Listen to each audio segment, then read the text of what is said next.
She moves through the rain with something broken in her arms. The forest around her is heavy with silence and memory. Every step she takes echoes with the weight of what once was. And what she refuses to let go of the cub in her grasp does not move his. Small body limp against her chest, but her arms cradle him as if the warmth of her love alone could summon life back into him. The other gorillas watch from a distance, understanding without understanding, and the rangers, high in the trees, lower their binoculars, not because they cannot see, but because what they witness pierces deeper than sight. The mother gorilla has not eaten for days. Her breath is shallow but steady, her eyes searching through mist and time, not for a miracle, but for meaning. She carries him through rain and mud, through wind and branches, as if the act of carrying is the only way to keep herself from vanishing too, and when she finally collapses onto a bed of moss, she lays him down with the gentleness of someone who remembers. Every heartbeat he ever gave her, she does not cry. She only waits, and in that stillness, the forest holds its breath. Time moves forward, but for her, it coils back into the moments when he first clung to her, when his laughter echoed through the leaves, when her world was whole. Then just as quietly as the pain first crept in, something impossible happens. The cub's fingers twitch the breath she had not dared to hope for, shudders into his body, faint but real, and she responds not with alarm, but with stillness deeper than before, as if she had known all along that love, if held tightly enough, can guard even the smallest ember from the wind. Days pass, and the two are seen again, not where they once lived, but where the earth feels new. The rangers find them in a different valley. She is thinner, older, but standing taller than ever. And beside her walks the cub, now young and strong, his eyes carrying the echo of death and the miracle of return.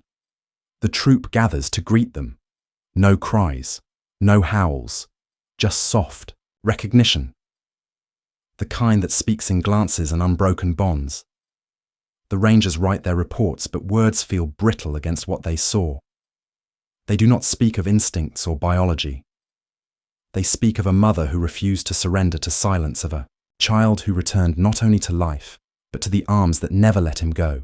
And in the months that follow, they watch as the two build a new rhythm side by side, not as if nothing happened, but as if everything did, and it made them more, not less. They find shelter in one another, no longer just surviving, but healing. The forest breathes again. And so do they, proving that time may steal much, but it cannot take away what love refuses to release, that, even through years of absence and storms of grief, what is true will find its way home.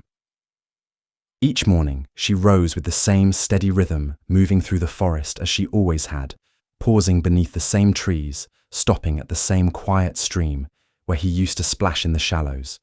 And though the world around her remained unchanged, each step carried a weight too subtle for the eye. Her hands would graze the bark. He once climbed her ears, flicking at every sound, as if still listening for his small voice. Her body remembered the routine, but her eyes searched for something that was no longer there. She still gathered fruit in the same patch where he had once played with shadows, still curled her arms at night, as if he were nestled there. Though nothing ever filled the space, her troop did not question the way she lingered behind, or how she sometimes sat for hours in silence facing the same patch of sky. She walked the same paths and made the same sounds. But her breath was slower, her shoulders lower. The forest did not mourn, yet it held its breath around her, sensing that the peace was surface deep, and below it a quiet ache pulsed, constant and unresolved, not loud enough to stop her, but present in everything she did, as if she was waiting for something unnamed, something already lost, something still living in the folds of memory. The moment his body went still, something inside her unraveled, not with violence, but with a slow, cold unraveling. Like roots being pulled from deep soil, her arms reached without thinking. Instinct, moving, faster than understanding. She touched his face, brushed the damp from his brow, waited for the flutter of breath that never came. She grunted low and soft, a call meant only for him. And when he did not answer, the world around her faded, not in sound, but In meaning, the trees blurred, the voices of the troop dulled into background hum. The earth no longer held shape. It was all water and weight and the small, fragile body in her arms. She did not howl, did not flail. She only held him close and turned away.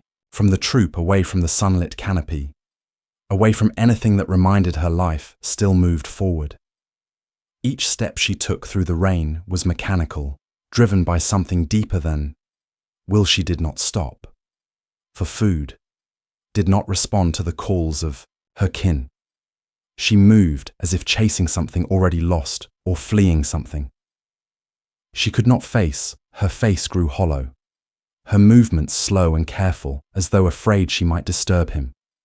Her silence stretched across days and then weeks, like mist that would not lift the troop accepted her distance, but their eyes followed her from afar, confused, mournful, helpless. They knew not to intrude, for grief had made her untouchable, and she no longer lived among them. Not truly, she had gone inward, wrapped herself around the memory of what was, and built a world so small it held only two forms, one living, one still. And in that aching quiet, nothing dared enter, not even hope. Let me pause for just a moment and turn to you. Where are you listening from right now? Have you ever experienced something like this? Someone, whether a person or even an animal, remembering you after many years apart. A quiet moment of recognition that says, I never forgot you. If this story touches something deep in you, I invite you to follow along.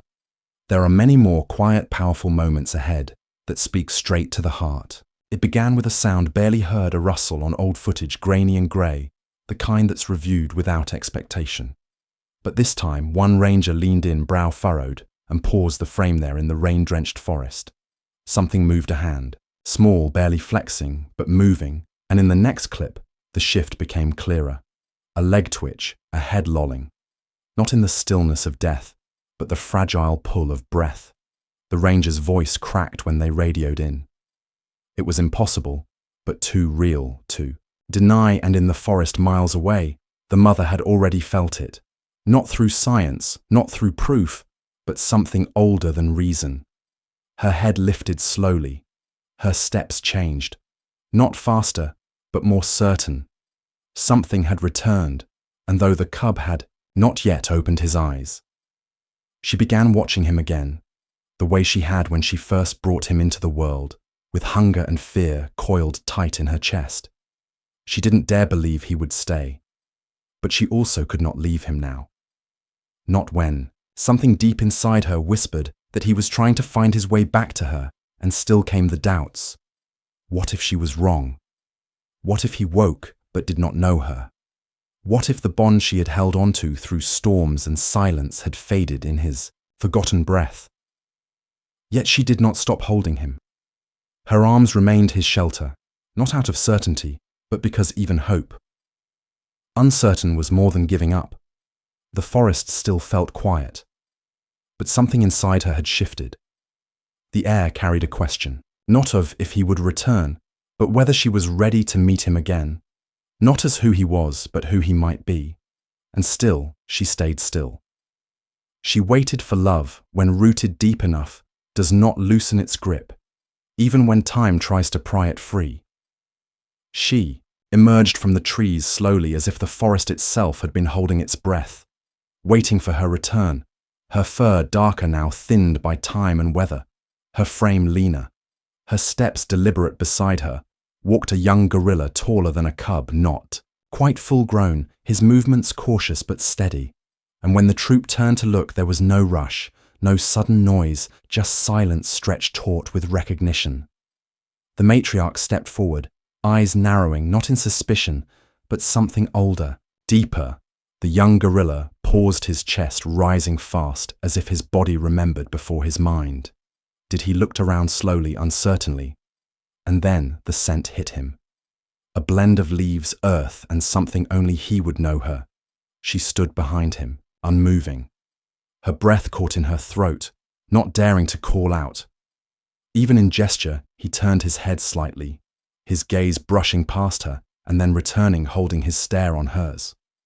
For one still second, Her shoulders dropped barely, but enough his eyes widened just slightly, and in that fragile breath, time folded in on itself. Something in him shifted, not through logic but recognition, a memory without words, a warmth that outlived the cold. His hand reached toward her fingers, loose, hesitant. She didn't move closer, didn't reach back. She simply opened her palms slowly, gently, and waited. Their hands didn't touch. Not yet, but the space between them trembled with all they had endured. The others watched, but did not interrupt.